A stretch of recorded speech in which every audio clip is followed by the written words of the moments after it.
ప్రాజెక్టులు వేయొద్దండి, రైళ్లు తీసుకురావద్దండి, రీజనల్ రింగ్ రోడ్డు కట్టొద్దండి, రేడియల్ రోడ్ చేయొద్దండి, సాగునీటి ప్రాజెక్టులు కట్టొద్దంటివి, దొంగలకు సద్దులు మోయబడుతుంది. దొంగలకు సద్దులు మోసే ఉద్దేశము ఇవాళ మీరు ఇట్లా తయారైతే తెలంగాణ రాష్ట్రం ఎట్లా అభివృద్ధి పదం వైపు నడుస్తుంది అధ్యక్ష? మీరు చెప్పండి. ఏం చేయాలి అధ్యక్ష? నేను ఇన్ని రకాలుగా తెలంగాణను అడ్డుకునేటోళ్ళని ఏం చేయాలనో సభలుండే సభ్యులేగా తెలంగాణ సమాజం కూడా నాకు సూచన చేయాలి. అధ్యక్ష, నేను నల్లమల్ల అడవుల నుంచి వచ్చిన అధ్యక్ష, క్రూర మృగాల మధ్యలో పెరుక్కుంటూ వచ్చిన, తొక్కుకుంటూ వచ్చిన అధ్యక్ష. ఇక్కడికి ఉత్తగా రాలే, ఇక్కడ ఉన్నని తొక్కుతే అక్కడ వేయలేను, అట్లా తొక్కి ఇక్కడికి వచ్చిన అధ్యక్ష. ఉత్తగా రాలే, అయ్య పేరు మీదనో మామ పేరు మీదనో ఎవరి పేరు మీదనో చెప్పుకొని ఇక్కడికి రాలే అధ్యక్ష. స్వశక్తి మీద కష్టపడి వాళ్ళకు ఒకటే సభ చూసారు అధ్యక్ష. జిల్లా పరిషత్ చూసిన, శాసన మండలి చూసిన, శాసనసభ చూసిన, లోక్సభ చూసిన, ఇవాళ ముఖ్యమంత్రికి వచ్చిన అధ్యక్ష.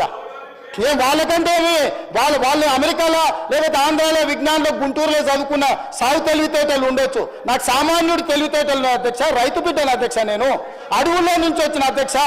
పులులు ఉంటాయి అధ్యక్ష నేను ఉన్న దగ్గర. పులుల నుంచి, సింహాల నుంచి, మృగాల నుంచి ఎట్లా బయటపడాలో నాకు తెలుసా అధ్యక్ష. అల్లా తప్పగా రాలే, ఆషామాషిగా మాట్లాడితే. ఎందుకంటే ఈ హోదా, ఈ బాధ్యత ప్రజల కోసం ఇచ్చిందని, నా వ్యక్తిగతమైన కోపతాపాలతో ఈ బాధ్యత నెరవేర్చొద్దని చాలా ఓపికగా, చాలా మర్యాదగా, గౌరవంగా ఈరోజు ఉన్న అధ్యక్ష. నేను ఒక్కటే అడుగుతున్నా అధ్యక్ష ప్రతిపక్షాన్ని, రీజనల్ రింగ్ రోడ్డు వేసుకుందామా వద్దా? రేడియల్ రోడ్స్ వేసుకుందామా వద్దా? మన ఫ్యూచర్ సిటీని కట్టుకుందామా వద్దా? మూసీని నిర్మించుకుందామా వద్దా? మెట్రో రైలును పొడిగించుకుందామా వద్దా? హైదరాబాద్లో ఫ్లైఓవర్లు కట్టుకుందామా వద్దా? హైదరాబాద్లో టన్నెల్స్ కట్టుకుందామా వద్దా? అక్బరుద్దీన్ ఓవైసీ గారిని నేను రిక్వెస్ట్ చేస్తే, హైదరాబాద్ అభివృద్ధి కోసం is very much concerned about Hyderabad development. ఈ not today. Yes, time and again he has demanded to Rajshekhar Reddy, to Chandrababu Naidu, Rosai, to Kiran Kumar Reddy, including Chandrasekhar Rao. But the then government, they never reacted on old city development. I have told clearly, this is not old city, this is original city. I have to develop original city. That is what my commitment, that is what I am doing. So, ఒక సభ్యులు వారితోని వారి యొక్క London నుండి యాదృచ్ఛికంగా నేను request చేసి తీసుకెళ్ళి, మనం ప్రపంచ దేశంలో జరిగిన అభివృద్ధిని చూసి మన రాష్ట్రాన్ని, మన నగరాన్ని మనం ఎట్లా అభివృద్ధి చేసుకుందాం ప్రయత్నం చేస్తామని సహకారం అడిగిన అధ్యక్ష. మన టీంను పంపించిన సౌత్ కొరియా చూసి రాపోండి అని, వాళ్ళ ఎమ్మెల్యేలను ఆబ్సెంట్ చేయించిండు ఒత్తిడి చేసి. నేను ఆల్ పార్టీ కమిటీ పంపించిన అధ్యక్ష. నేను నా ఎమ్మెల్యేలను పంపించాలి, అధికారులను పంపించిన. ఎందుకంటే ఇతర దేశాలలో జరిగిన అభివృద్ధిని చూడడం ద్వారా దుబారా తగ్గించడం ఎట్లా, ప్రపంచంతో పోటీ పడడం ఎట్లా అనే దాంతో నేను కొన్ని దేశాలు తిరిగి వచ్చిన. తమరు చూసి వచ్చారు, south Korea council chairperson Sukhender Reddy గారు చూసి వచ్చిండ్రు, ఎమ్మెల్యేలు పోయి వచ్చిండ్రు. వాళ్ళ ఎమ్మెల్యేలు పోతామంటే ఆఖరి నిమిషంలో వాళ్ళని పోవద్దని ఒత్తిడి చేసి వాళ్ళని పోనీయలేదు అధ్యక్ష. నేను ఒకటే అడుగుతున్నా అధ్యక్ష, ఏం బుద్ధి ఇది అధ్యక్ష? ఏం బుద్ధి ఇది? ఇది మంచిదా తెలంగాణ రాష్ట్రానికి? ఇందుకోసమైనా తెలంగాణ రాష్ట్రం సాధించుకున్నది? ఇందుకోసమైనా 1200 మంది విద్యార్థులు ప్రాణాలు త్యాగం చేసి అమరులై తెలంగాణ రాష్ట్రం సాధించుకుంటే, ఆ సాధించుకున్న తెలంగాణను అభివృద్ధి చేసుకునే సోయి మనకు లేకపోతే, సోయున్నోడు చేస్తుంటే కాళ్ళలో కట్టబెట్టి అడ్డం పడి ఇట్లా చేస్తే ఈ దుర్మార్గులను తెలంగాణ సమాజం క్షమిస్తుంది అధ్యక్ష? మీరు చెప్పండి. ఈ ఆర్థిక ఉగ్రవాదులను తెలంగాణ సమాజం ఎంతకాలం భరించాలని నేను అడుగుతున్నా అధ్యక్ష. అందుకే అధ్యక్ష, ఈరోజు రైతు భరోసా రైతుల కోసము, నగర అభివృద్ధి, ఉద్యోగాలు చేసుకున్న విద్యార్థుల కోసము, విద్యను పెంపొందించడము, సాంకేతిక నైపుణ్యము, young India skills university, young India sports university, young India integrated residential schools, ఇవన్నీ వినూత్నమైన ఆలోచనలు. మీరు స్పోర్ట్స్ స్టేడియంలు గతంలో కడితే దేనికి ఇచ్చిండు అధ్యక్ష? సన్బర్న్ పార్టీలకు ఇచ్చిండు అధ్యక్ష, డ్రగ్స్ తీసుకునే పార్టీలకు ఇచ్చిండు అధ్యక్ష. సిగ్గులేదు అధ్యక్ష. స్టేడియం క్రీడల కోసం నిర్మించిన గచ్చిబౌలి స్టేడియంలో తాగి ఊగడానికి ఎవరైనా బాధ్యత ఉన్నోడు ఇస్తాడా అధ్యక్ష? అట్లాంటి పనులు చేసి మళ్ళీ ఇక్కడికి వచ్చి వాదిస్తారు, ఇక్కడికి వచ్చి దబాయిస్తారు.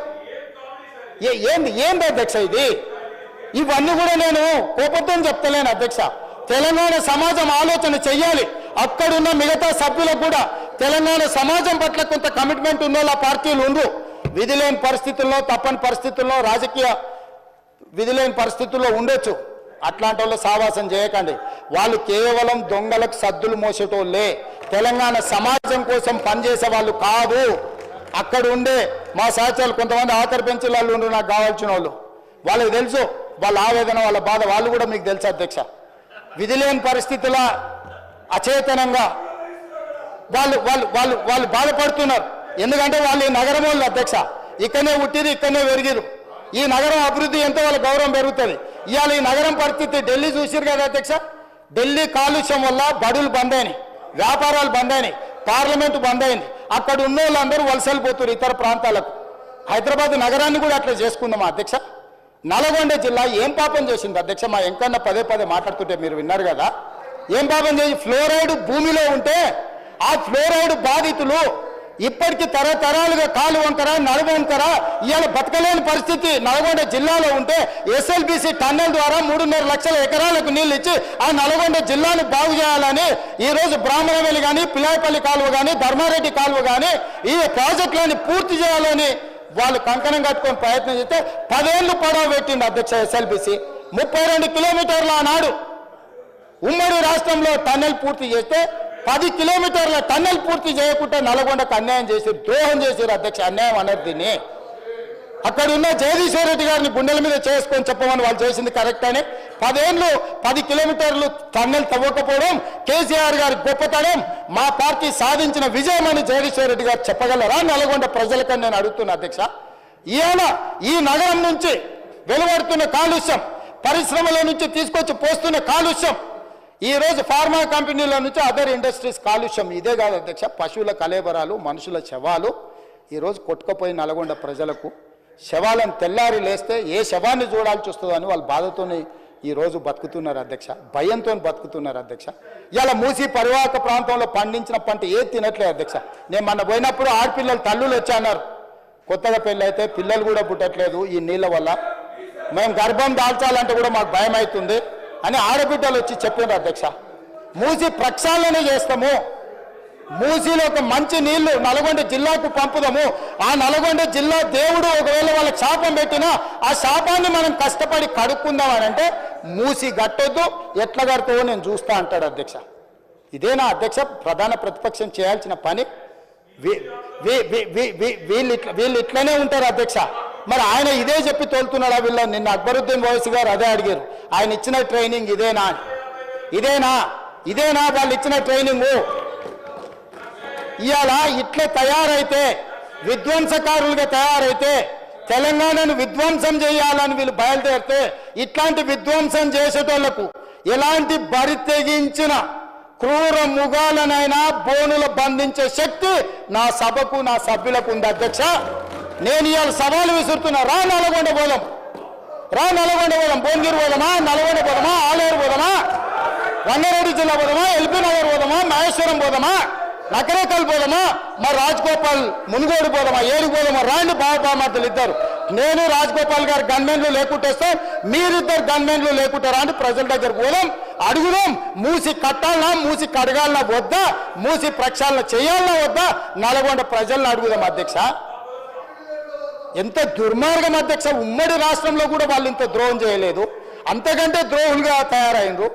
ఇదేంటి అధ్యక్ష ఈ కక్ష, ఈ రకమైన వ్యవహారము? కాబట్టి దయచేసి అధ్యక్ష ఈ చర్చ రైతులకు ఉపయోగపడేటట్టు ఉండాలి.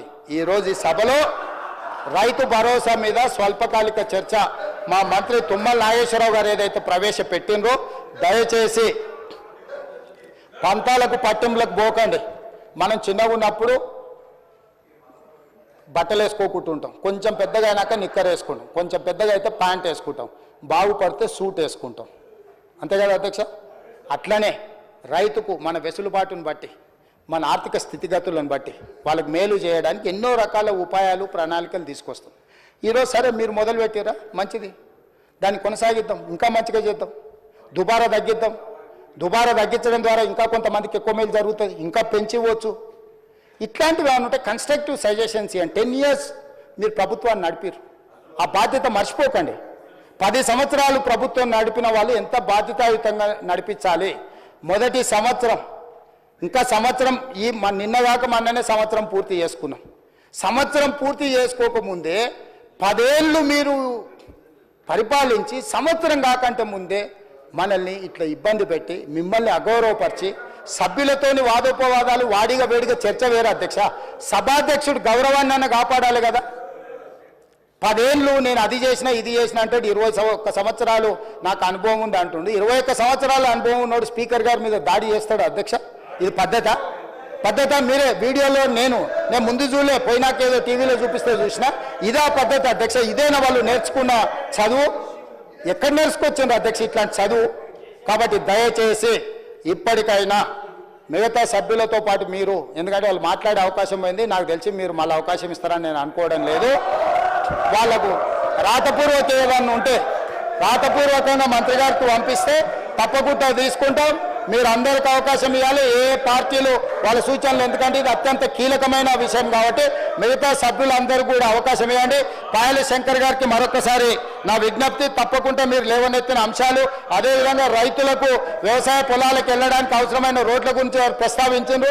మీరు నేను అనుకుంటే ఎన్ఆర్ఈజిఎస్లో కొంత స్టేట్ గవర్నమెంట్ ఏదో విధంగా రాష్ట్ర కేంద్ర ప్రభుత్వాలు ఒకరికొకరు సహకరించుకొని మీ ఫ్లోర్ లీడర్ మహేశ్వర్ రెడ్డి గారితో సమయం తీసుకుంటే అందరం కలిసి ఢిల్లీకి వెళ్దాం. కేంద్ర ప్రభుత్వానికి వెళ్తే నాకు ఎలాంటి బేసిజాలు లేవు. కేంద్ర రాష్ట్ర ప్రభుత్వాలు సత్సంబంధాలు ఉండాలి, మనకు కావాల్సిన నిధులు అడగాలి. అడగని అమ్మాయినా పెట్టదన్నారు. మన కేంద్ర ప్రభుత్వం దగ్గరికి వెళ్ళి అడగకపోతే ఇస్తారా? ఎందుకు ఇస్తారు? కాబట్టి ప్రధానమంత్రి నుంచి ఏ మంత్రి దగ్గరికైనా నాకు ఎలాంటి బేసిజాలు లేవు. తెలంగాణ రాష్ట్ర ప్రజల కోసం ఎక్కడికైనా నేను వస్తా, ఎవరినైనా నేను కలుస్తా. నేను ముఖ్యమంత్రి అనే అహంభావము అహంకారము నాకు లేదు. నేను ముఖ్యమంత్రి అంటే బాధ్యత అనుకుంటున్నా. ఈ బాధ్యతను నేను ప్రజల కోసం వినియోగించాలనుకుంటున్నా. ప్రధానమంత్రి నుంచి ఏ మంత్రి దగ్గరికైనా తెలంగాణ రాష్ట్ర అభివృద్ధి కోసం ఉపయోగపడే ఏ పెట్టుబడిదారుడు వచ్చినా నేను కలుస్తాను. 24 గంటలు ఈ తెలంగాణ కోసం పనిచేస్తా. ఆ విధంగా ముందుకు తీసుకెళ్తే రైతు భరోసా మీద మాట్లాడిన సభ్యులు లేదంటే వాళ్ళకి అవకాశం ఇచ్చి వాళ్ళని కూడా చెప్పనివ్వాల్సిందిగా కోరుకుంటూ సెలవు తీసుకుంటున్నా అధ్యక్ష.